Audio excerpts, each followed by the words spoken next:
What we found through Mr. Mueller's report was alarming. The president failed every criterion for rational and reality-based decision-making capacity.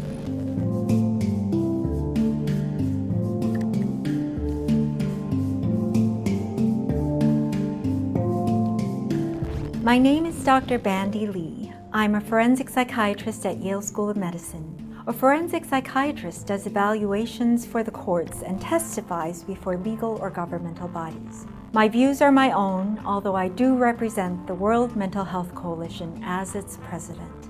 My colleagues and I assessed Special Counsel Robert Mueller's report from a mental health perspective. What we found through Mr. Mueller's report was alarming. The president failed every criterion for rational and reality-based decision-making capacity. Our assessment is definitive. Our recommendations were, first and foremost, to remove Mr. Trump from access to nuclear weapons and war-making powers. We could offer many more, but given the urgency, we decided to focus on the two most important: the instability and impulsivity that led us to the brink of war with Iran should illustrate the importance of mental capacity in a president. His actions are exactly what we would predict from an individual who lacks mental capacity. Much of this may have been preventable if we had regular fitness for duty tests for presidents and vice presidents before they even take office. All military personnel who handle nuclear weapons must pass rigorous psychological testing before they assume their duties and must renew it every year. Yet the person who commands nuclear weapons does not. What we performed was a mental capacity evaluation. It tests function, not diagnosis, and in this case, the ability of someone to make sound decisions free of impulsivity, recklessness, paranoia, and false beliefs. To demonstrate mental capacity, one has to be able to take in information and advice, to appreciate and make flexible use of that information, to consider consequences based on rational, reality-based, and reliable thinking without undue interference from impulsivity, conspiracy theories, emotional needs, or fluctuating inconsistency, and to refrain from behavior that places oneself or others in danger. Mr. Trump showed enough evidence to both allies and opponents, as well as in his incitement to violence in public, that he did not possess these abilities.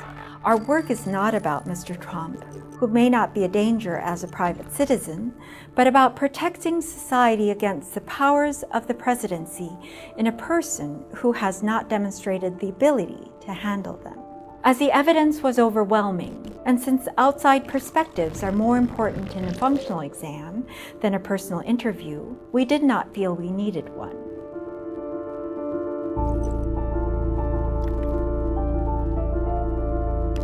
The wealth and quality of the report's content made this possible.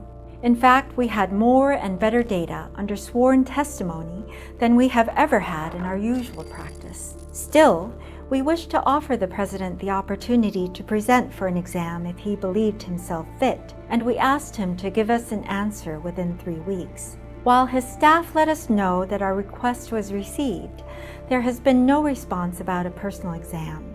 Hence, we proceeded with our conclusion and recommendations.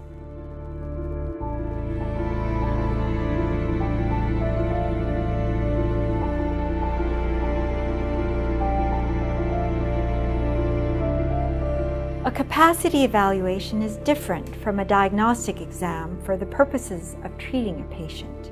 A diagnosis has nothing to do with a person's ability to function in a job. Many individuals with diagnoses of mental illness get the help they need and function perfectly well at work. We are also not interested in a diagnosis because the President is not our patient. Our primary responsibility is to protect public health and safety, as our professional ethics require. Capacity evaluations are usually performed for employers, not patients, and the employers in the case of a president are the people. Our findings also certify the observations of our public service book, The Dangerous Case of Donald Trump. 37 psychiatrists and mental health experts assess the president. We predicted 2 years ago that Mr. Trump would grow worse under the pressures and the powers of the presidency. Having a president who lacks capacity is like having a captain who is asleep at the wheel, only worse, since many people will not recognize that he is asleep. Not only that, efforts to cover up this lack in Mr. Trump, either by himself or those protecting him, may ignite dangerous situations. Experts who understand these dynamics can educate the public about these distinctions, the way we have learned to protect ourselves against the spread of infectious disease. We urge the public to read our report, which can be found on our website, dangerouscase.org, and we urge authorities to follow our recommendations. The security of our nation is at stake.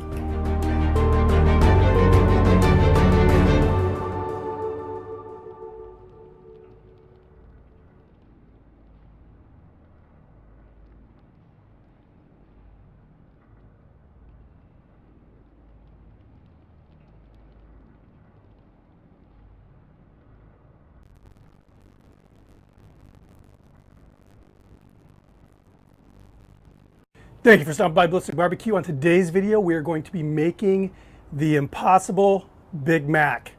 Let's get going.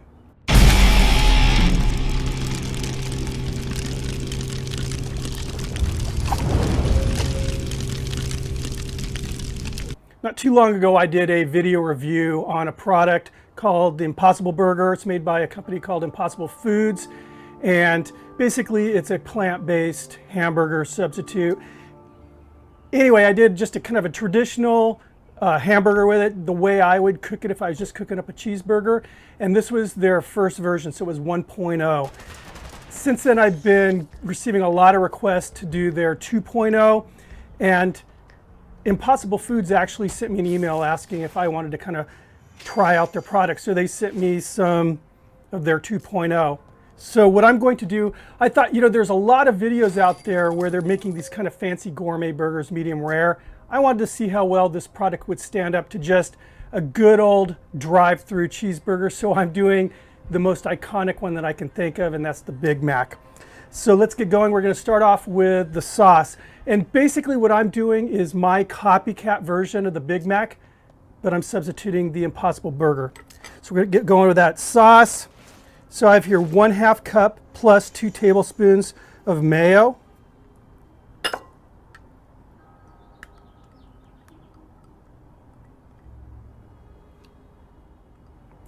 One and a half teaspoons sweet relish.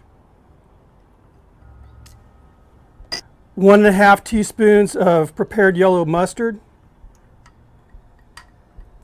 And guys, if you just landed on my channel, you're not a subscriber, if you like good barbecue and good burgers, you know what to do.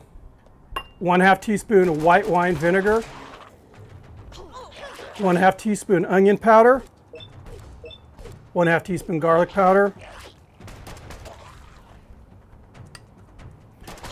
1/2 teaspoon paprika, 1 teaspoon regular old white sugar. Get this mixed up.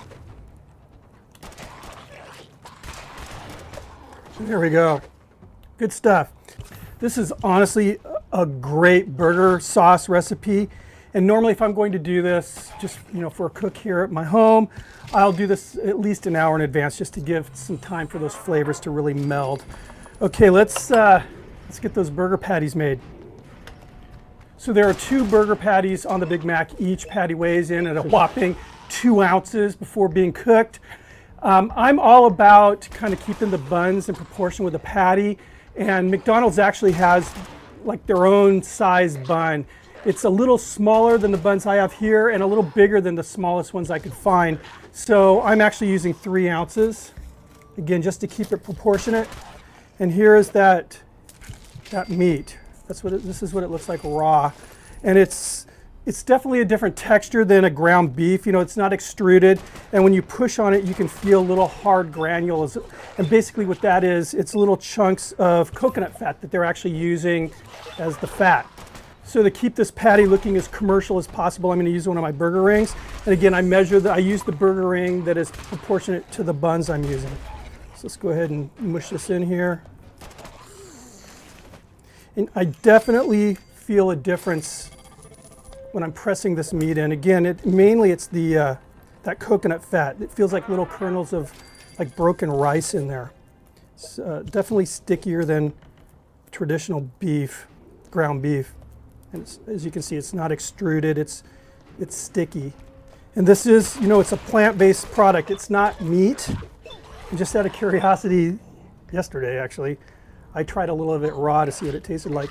And honestly, it wasn't that bad raw. Or I'm saying raw, is it cooked? I don't know.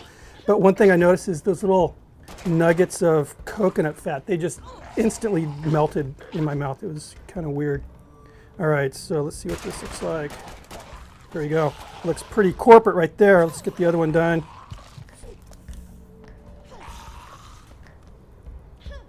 There we go. All right. So we wash up my hands and then we'll get the bun prepared.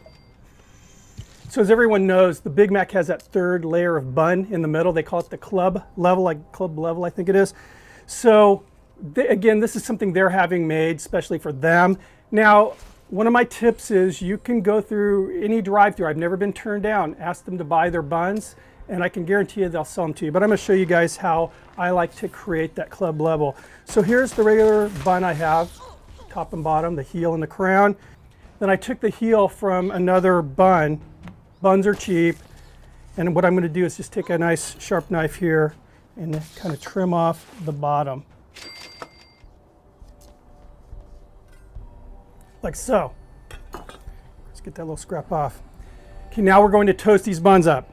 So I'm using that circular flat top, that circular griddle on my Weber. Basically, I have all the charcoal right here, and that gives me a cooler zone right here, which will be perfect for toasting these buns without burning them.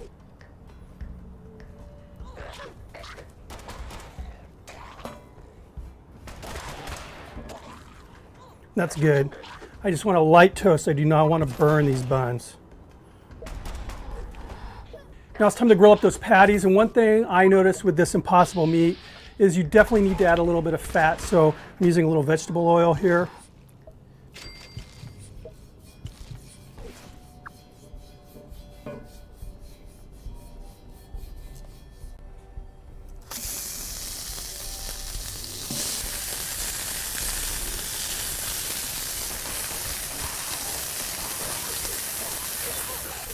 Get that nice sizzle, which is good.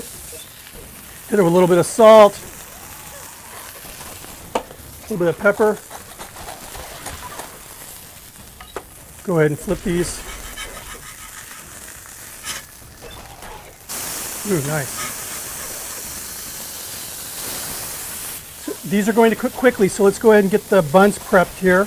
So on this bottom bun, the heel, put some of that sauce down.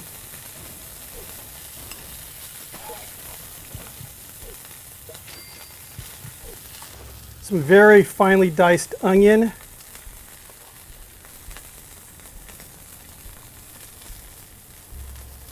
Some finely shredded lettuce.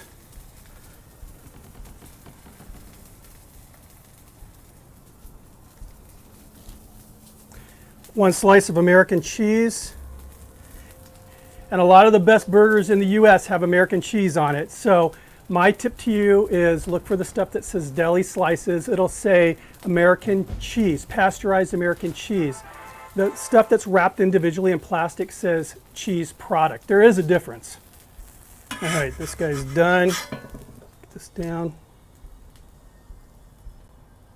Now I'll take that club slice of bread there. Put some of that special sauce on, sauce.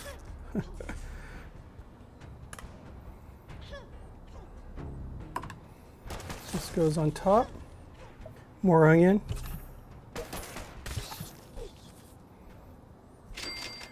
Three pickles. More of that shredded lettuce.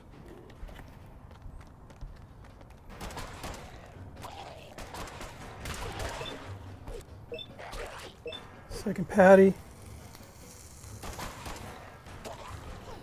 And that top bun.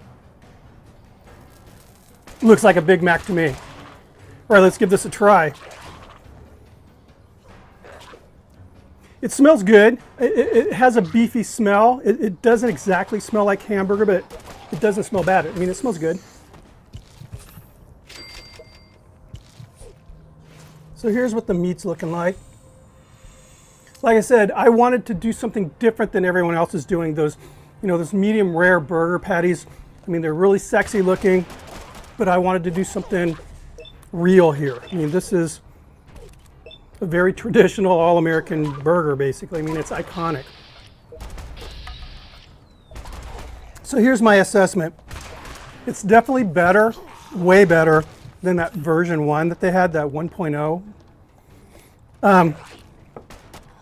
There's definitely a meaty feel in the mouth when you're eating it. Does it taste identical to ground beef? No, it does not. It does not. I can tell you this. I've had probably every one of those, those plant-based burger patties you can buy. I wanted to do a video on one of the other brands, and I didn't like it, so I didn't upload the video. And I did a video a while back that was a complete disaster, and it did post. It's an embarrassment though. This meat product, this again plant-based meat product, I don't think anything right now on the market compares to it. I mean, it's good. I would eat this. I mean, I'm going to eat this whole thing. I think it's a good product. As far as meatless patties are concerned, I think it's pretty darn good. I mean, I'll bet you I could serve this up to somebody and they wouldn't even know the difference.